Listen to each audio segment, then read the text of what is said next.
नमस्कार, अमर उजाला डिजिटल में आपका स्वागत है। आज हमारे साथ में बात करने के लिए मौजूद है कांग्रेस के चांदनी चौक के उम्मीदवार श्री मुदित अग्रवाल जी। मुदित जी, अमर उजाला डिजिटल में आपका स्वागत है। धन्यवाद। मुदित जी, यहीं से शुरू करूंगा कि दिल्ली में कांग्रेस की पहली सूची जारी हो गई है। उसमें आपका नाम भी निकल के आया चांदनी चौक से बतौर उम्मीदवार की। तो पहली सूची इस बार बहुत जल्दी आई है। बतौर उम्मीदवार और कांग्रेसी आप कैसे देखते हैं कि इस बार पार्टी ने पहली बार दिल्ली विधानसभा चुनाव की सूची चुनाव घोषणा होने से पूर्व ही जारी कर दी? ये बड़ी अच्छी बात है, कम से कम लोगों को समय मिलता है एरिया में जाके काम करने का। तो बहुत अच्छी बात है और बहुत अच्छी सूची आई। अगर आप देखें, संदीप दीक्षित जी लड़ रहे हैं, रागिनी नायक जी लड़ रहे हैं, वीरेंद्र यादव जी लड़ रहे हैं, तो काफी अच्छी लिस्ट कांग्रेस ने निकाली है। हमारे पूर्व अध्यक्ष दिल्ली के अनिल चौधरी जी भी इलेक्शन लड़ रहे हैं, तो काफी अच्छी लिस्ट है और मुझे लगता है बहुत अच्छी चुनौती इस बारी कांग्रेस देगी और आश्चर्यजनक नतीजे आने वाले। मोदी जी, इस बार जैसे आपने देखा होगा कि 3 पार्टियां चुनावी मैदान में आम आदमी पार्टी है, भारतीय जनता पार्टी और कांग्रेस भी है। तो कहीं न कहीं इस बार त्रिकोणीय संघर्ष देखने को मिलेगा दिल्ली में? देखिए, मुझे लगता है कांग्रेस उम्मीद से ज्यादा प्रदर्शन अच्छा करेगी। आज दिल्ली वाले केजरीवाल सरकार से बड़े परेशान हैं। 10 साल में जो उनकी नॉन परफॉर्मेंस रही है, कोई देखिए, अगर दिल्ली वाला कोई भी दिल पे हाथ लगा के ये नहीं कह सकता 10 साल में दिल्ली की दशा सुधरी है। एक वोट बैंक था जो लोग कांग्रेस पे विश्वास रखते थे, उनका कहीं ना कहीं कांग्रेस से विश्वास टूटा था, ये मैं मानता हूँ। वो आप पार्टी के पास गए थे, केजरीवाल जी के पास गए थे। आज केजरीवाल से उन लोगों का मोह भंग हुआ है, चाहे भ्रष्टाचार की बात हो, चाहे दिल्ली की जो चरमराती जो व्यवस्था है उसकी बात हो, चाहे कोई भी पैमाना ले लीजिए, तो वो लोग इस समय कांग्रेस की तरफ देख रहे हैं। वो लोग कांग्रेस की तरफ एक मुश्त वोट करेंगे इस बार, ये मेरी उम्मीद है। जैसे आपने बताया कि केजरीवाल जी कांग्रेस से मोह भंग हुआ था, तो केजरीवाल करीब 2 बार सीएम रह चुके हैं और अब आपकी पार्टी वापस मैदान पिछले 2 बार से आपकी पार्टी का खाता तक नहीं खुला।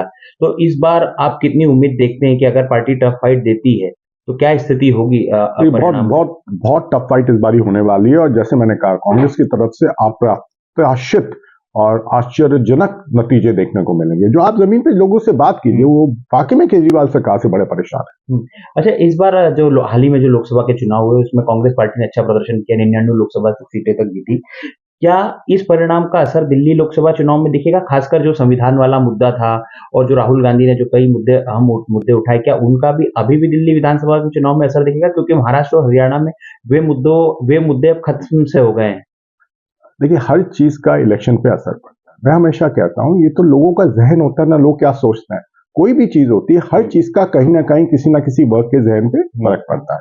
देखिए, आज जब आप महाराष्ट्र की बात करते हैं, आप झारखंड की क्यों नहीं करते हैं? वहां तो कांग्रेस जीती ना। देखिए, ये एक स्ट्रैटेजी होती है बीजेपी की, जहां जीतते हैं उसकी बात करते हैं, जहां हारते हैं वहां चुप हो जाते हैं। तो आप ये भी तो देखिए, झारखंड में तो जीते ना। महाराष्ट्र की परिस्थिति अलग है, दिल्ली की अलग है, झारखंड की अलग है, सब जगह की अलग अलग परिस्थिति होती है।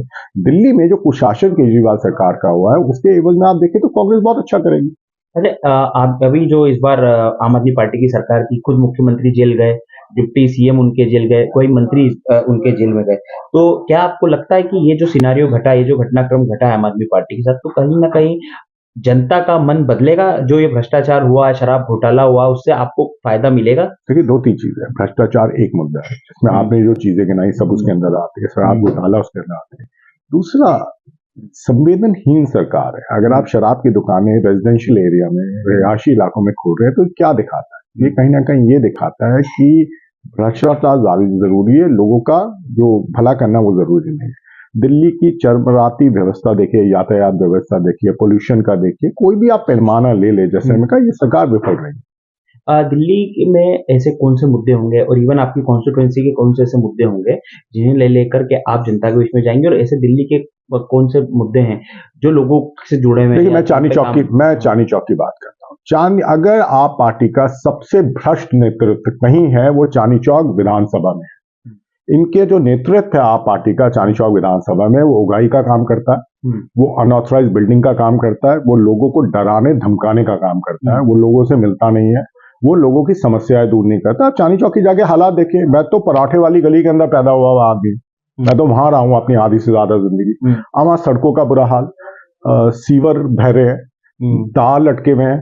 क्या किया उन्होंने? कुछ नहीं किया। कूड़ा जो देखिए, आप पार्टी ये कहती थी हम दिल्ली को लंदन पेरिस बनाएंगे, कूड़े की राजधानी चांदनी चौक कूड़े की राजधानी है दिल्ली की। जरा जाके वहां हालात तो देखिए। रिक्शा में लोग जाते हैं, टूटी सड़कें इतनी सी, लोग गिरते थे।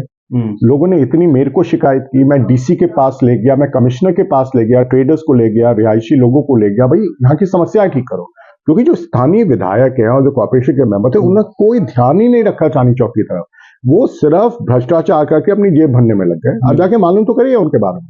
उसके बनिस्पत हमारा जो रिश्ता चांदनी चौक से, मेरे दादाजी 8 इलेक्शन लड़े हैं, मेरे पिताजी 8 इलेक्शन उसी हिस्से से लड़े हैं जो चांदनी चौक जो क्षेत्र आता था, ये जो चांदनी चौक विधानसभा उसी का हिस्सा था। हमारा वहां जो रिश्ता है वो लोगों से राजनीतिक नहीं है, सामाजिक है, यारी दोस्ती का है और विश्वास का रिश्ता है। जो हमारा रिश्ता चांदनी चौक के क्षेत्रवासी से, वो दोबारा से बोल रहा हूँ, राजनीतिक नहीं है, विश्वास, यारी दोस्ती, सामाजिक रिश्ता है। हम उनके साथ हमेशा खड़े रहे हैं, वो हमारे साथ हमेशा खड़े रहे हैं। तो इस समय उनको उम्मीद है कि अगर मुदित आएंगे तो चांदनी चौक का विकास होगा। मुझे जी, जैसे आपने बताया कि आपके दादाजी भी वहां से इलेक्शन लड़ चुके हैं, पिताजी भी लड़ चुके हैं। हाल ही में अभी 6 महीने पहले जो लोकसभा का चुनाव हुआ था, उसी लोकसभा सीट से, चांदनी चौक लोकसभा सीट से आपके पिताजी भी चुनाव लड़े थे। तो वहां कहाँ चूक हो गई? किस तरीके से वो सीट निकल नहीं पाई? वहां कहाँ चूक हो गई जब आपका इतना पुराना रिश्ता है वहां के लोगों के साथ में और इस तरीके से है और लंबे समय से आप तो फिर मैं आपको कुछ बता देता हूँ। जो चांदनी चौक विधानसभा है, वहां हम 14,500 से जीते हैं इस इलेक्शन में भी। अच्छा। 10 विधानसभा उसमें आती है। अगर आप ये वीडियो YouTube पर देख रहे हैं तो हमारे चैनल को सब्सक्राइब कर बेल आइकन दबाएं, और Facebook पर देख रहे हैं तो हमारे पेज को लाइक करें। 8 मिलियन प्लस सब्सक्राइबर, आपके इस भरोसे के लिए बहुत धन्यवाद।